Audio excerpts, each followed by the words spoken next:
As I have said in the past, if you change the format of the college football playoff, Ohio State will win the national championship. Of course, in 2014, when the first four-team college football playoff took place, Ohio State defeated Alabama, and they went on to defeat Oregon to win that first CFP. Now, here in 2024, they defeat Tennessee, Oregon, Texas, and Notre Dame, all by double digits, to crown themselves national champions. Now, this Ohio State team was one of the favorites in the preseason CFP poll to win the entire national championship, and they only had two losses the entire season. One of those losses was up in Eugene to their now Big Ten rival, Oregon, by a point, when quarterback Will Howard had a miscalculation of the clock, slid down in bounds. The clock did not obviously stop going. Ohio State lost that epic duel on a Saturday night in Oregon. I had said all along, I thought Ohio State was going to get their revenge on Oregon either in the Big Ten championship game or in the college football playoff. Then it came time for Ohio State to take on Michigan, November 30th, 2024, the Saturday after Thanksgiving, as in tradition for the rivalry in sports. As Ohio State fans would like to say, that team up north. And for whatever reason, Ryan Day, the head coach of Ohio State, Chip Kelly, Ohio State's offensive coordinator, they decided to not attack the weakness of Michigan, which was obviously their passing defense on the perimeter. Instead, they attacked Michigan's strength, which was running the ball right up the middle.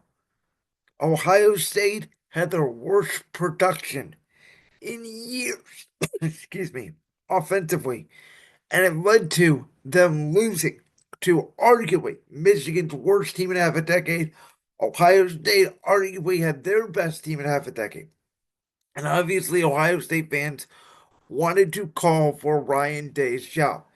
I have been a defender for Ryan Day for years. I think it's hard to win one game in college football, let alone, excuse me, 10, 11, 12 year in, year, year out. I've never understood why Ohio State fans were so down on Ryan Day. Obviously, that loss to Michigan, though, was inexcusable. And then they go into that first round matchup against Tennessee. And the way Tennessee was playing this year with their offensive and defensive lines, the way they beat up on teams like Alabama, the way Ohio State was playing going into that game, I thought if Tennessee was to get up early, even in Columbus, that could be due for an Ohio State upset because the fans were going to be all over Ryan Day and crew. Instead, Ohio State jumped out to a 21-0 lead and essentially never looked back in the college football playoff. Again, they took care of Tennessee. They got their revenge on Oregon. They took care of Texas, and they took care of Notre Dame, who Riley Leonard, Marcus Freeman, Notre Dame, they were a great story. Obviously, bouncing back from the Brian Kelly days in Notre Dame, where Brian Kelly famously left Notre Dame for LSU because he believed he could not win a national championship at Notre Dame. And yet, here is Marcus Freeman in year three now. And yes, they did defeat Indiana. And yes, they did defeat Georgia without Carson back. They did defeat Penn State.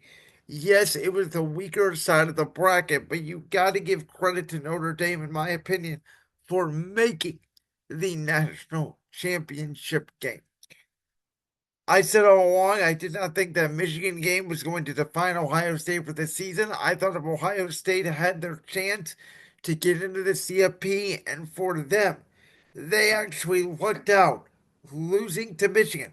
And I said it at the time. I said it could be the best thing to happen to this Buckeye team because they avoided Oregon, they avoided Penn State, They actually got a pretty good draw in the bracket of the college football playoff. And even though Notre Dame tried to make it somewhat of a game in the fourth quarter, Ohio State still won every single game in their their 4 game CFP, I should say, by double digits. Now, a few things quickly on the college football playoff overall. You guys know I am not the biggest fan of the 12-team CFP. I understand why they did it. I understand they're not going to go backwards. I think they're going to eventually expand it to maybe 14, maybe 16 teams. I think that this college football playoff is going to eventually lead to a March Madness like style tournament, which I don't know is in the best interest of the sport. I do think, again, because of the fact that Ohio State lost to Michigan in years past, when that Ohio State Michigan, when the game would be played the Saturday after Thanksgiving, the loser of that game would have been out of the college football playoff. So, in my opinion, I think the fact that Ohio State lost to Michigan and then went on to win the national championship does dilute rivalry weekend a little bit. I get it, it wouldn't for the fan base, but for the overall casual viewer of college football, to me, it does dilute a little bit of rivalry weekend. It was my main concern with the expansion of the CFP. But we know Ohio State was one of the most talented teams all season long. I think what this proves is that allowing the NFL now, you can lose a game or two in college football. You don't have to have a perfect season. Like that clip from the Brands World podcast? If so, make sure you go down there and hit that subscribe button. While you're down there hitting the subscribe button, make sure to also hit the notification bell so you never miss another upload. And make sure you check out all the other clips from the Brands World podcast right here on YouTube.